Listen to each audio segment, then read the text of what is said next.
Ó ti máa tó 20 years tí mo ti ń support Arsenal. Ìgbà tá a gba tá a fi hàn meeting gba Premier League ọjọ́ yẹn inú mi dùn. Àwọn tó jẹ́ olólùfẹ́ Arsenal tọkàntọkàn wọ́n sì wà pẹ̀lú Arsenal. Àwọn tí èyí ṣe olólùfẹ́ wọn tọkàntọkàn wọn ò lè wà pẹ̀lú wọn. Even the night that we qualified for Champions League, I was emotional. And that we qualified for the final, Generally has been a really good one for Arsenal, and let's not forget that the journey didn't start today, most especially with their current manager, Mikel Arteta. Arsene Wenger is the all-time record holder for Arsenal. He won a lot of laurels for Arsenal. Ẹ̀rí Arsene Wenger gbà tó wà ń bẹ tó máa fún lóko fúnra player àtúndówó padà. Ṣé ìròyìn mẹ́fẹ̀ẹ́ gbà fi? So wọ́n ṣe business ni wọ́n dẹ̀ ń rówó wọn kó jọ. But for now, àwọn ògbà káwọn ògbà pípa tí Arteta dé, ẹ̀rí pé yàtọ̀ yẹn ti bá. Arsenal ti ra player $100 million. It has been a tremendous season for Arsenal. They have made it to the Champions League final, which they haven't done in the past 20 years. They are 2 games away from winning the Premier League, which they haven't done in 22 years. Anything that you have passion and love for, trust me, you always want to back it up with all your heart and mind. I know it's not easy, heartbreak here and there. Sometimes you lose, I'll be like, whoa. But then, here we are, standing strong.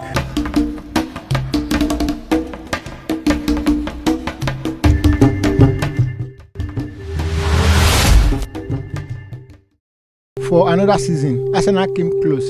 The dream of lifting English Premier League trophy lived in the heart of millions of fans until it slipped away again. Another month of belief, passion and hope.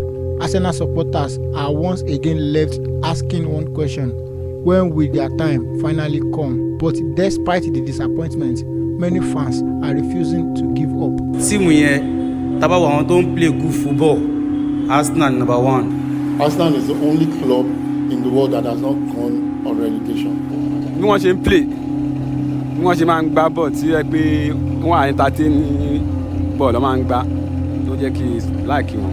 This season felt different for Arsenal fans. Weeks after weeks, the club played with confidence, intensity and purpose. Under the manager Mikel Arteta, Arsenal became one of the most exciting teams in the Europe, pushing harder for Premier League title and competing stronger on multiple fronts. But for now, àwọn ògbà káwọn ògbà pípa tí Arteta dé, ẹ̀rí pé yàtọ̀ yẹn ti bá. Arsenal ti ra player $100 million. So $80 million, $70 million náà fi ra àwọn big player. So team yẹn náà ti wá pé báyìí sí. So this is our time. Táwọn náà fẹ́ gbà fi. It's not easy, actually. We've been coming a long way. But at the end of the season, I believe we can at least achieve one thing, if not the 2. But if we can do the 2, I'll be happy too. But football can be cruel. Despite Arsenal's strong campaign, the title race slipped once again. For many supporters, Man City remained the biggest obstacle. Man City, ṣe mọ̀ pé téèyàn bá rẹ̀ tó bá ń léèyàn, èèyàn kì í sáré. Tí Man City yẹn dáa, wọ́n dẹ̀ mọ́ bọ́ gbá. So àwọn ni wọ́n ń lé wa. Tí ò bá sí ikọ̀ Manchester City nílẹ̀ Gẹ̀ẹ́sì tàbí ká tí ò bá sí olùkọ́ni Pep Guardiola nílẹ̀ Gẹ̀ẹ́sì láti ọdún 6 sẹ́yìn, ikọ̀ Arsenal pẹ̀lú Mikel Arteta yìí tí wọ́n bá ní kéèyàn fògùn ẹ̀ gbárí mo lè fi gbárí yóò ti gba ìdíje líìgì ilẹ̀ Gẹ̀ẹ́sì ó kéré tán lẹ́ẹ̀mejì. We win some, you lose some.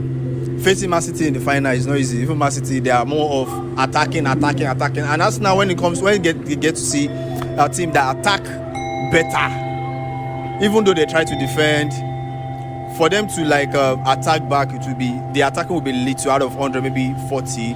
But Man City at the time of him, they want to choke you up with attack. For Arsenal fans, supporters in the club goes beyond trophies. It is history, identity and tradition. Many supporters says their loyalty comes from club style of football and legend who inspired generations. Ó ti máa tó 20 years tí mo ti ń support Arsenal. I started supporting Arsenal since 1997. Arsenal is a big club with a rich history, one of the biggest clubs in London, and the fan base have actually, been around for a very long time. Tá bá wo àwọn tó ń play good football, Arsenal number 1. From the invisible era to the Arteta rebuild, fans believe Arsenal still represents beautiful football. I just like their way, the tradition of Arsenal. It's a prestigious club. They are very strong and reliable one. Even for the Rice, it's been top notch, and it's one of the best player so far for Arsenal this season, and he's been turning up, no injury. Man, it's not easy playing back and forth every match. Analysts believe the club is no longer far from success, and despite falling short, many say Arsenal are a rebuilding team capable of winning major trophies this season.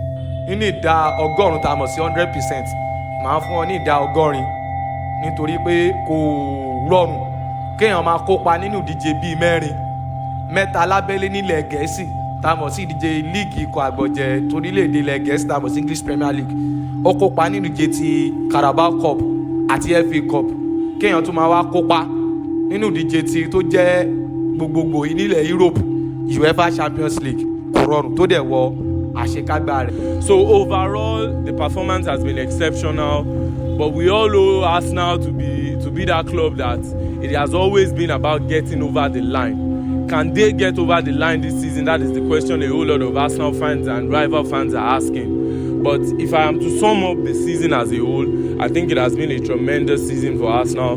They have made it to the Champions League final, which they haven't done in the past 20 years. They are 2 games away from winning the Premier League, which they haven't done in 22 years. So if we are to round up the season, it has been an amazing season. But the question now is, can they get over the line, which has been the difficulty for Mikel Arteta and for Arsenal for the past 1 decade. ṣẹ́ẹ̀rì tán bá gbà á tún jẹ́ kí ìròrí ká máa gba ife ó máa ṣílẹ̀kùn ọ̀la ilẹ̀kùn àṣeyọrí ilẹ̀kùn ká máa gba ife ẹ̀yẹ á ṣí fún wọn. Football is built on emotion. For fans, disappointment has become familiar, but so has hope. Even after another painful ending, supporters continue to believe that their moment will come again. And at the point, we were struggling to go into the Champions League. At the point we were coming 8th, 6th, probably go to the Europa League. inú wa dùn ọ̀dà kan ń rọ́jú pé a ní hope pé bí wọ́n ṣe ń gbà lọ yẹn cause kò easy wọ́n wà ní Champions League wọ́n ní Premiership Carling Cup wà gbogbo ẹ̀yẹn iṣẹ́ ni it's not easy fún wọn láti gba gbogbo cup o. ní ìbá níyàwó tó wá ń ṣe dáadáa tó wá kú díẹ̀ káàtó náà àfàràmọ́ náà ni kò lè change ìyàwó yẹn pé òun ò fẹ́ mọ́ kó torí pé kò ṣe dáadáa kó lè lọ àtúnṣe náà la máa wá ẹ wá rí pa àtúnṣe dẹ̀ ti bá Arsenal sí. Supporting Arsenal is more than winning trophies. It is loyalty, it is passion, it is faith. pẹ̀lú bá a ṣe ń bá a lọ yìí tá a bá lè put more láti máa bá a lọ bẹ́ẹ̀ a máa gba Premiership. It is an advice because if you have been supporting the club for over 22 years, 23 years without winning anything, the advice is still patience, and I think Arsenal fans have that enormous in their pocket. ẹ̀rí àṣẹ wẹ́n gàgbà tó wà ń bẹ tó máa fún lówó kó fira player àtúndówó padà. It's not something that I'm ashamed to say. I'm proud of the club, and I still believe that with this current season that we're in, there's still a chance for us to win a double.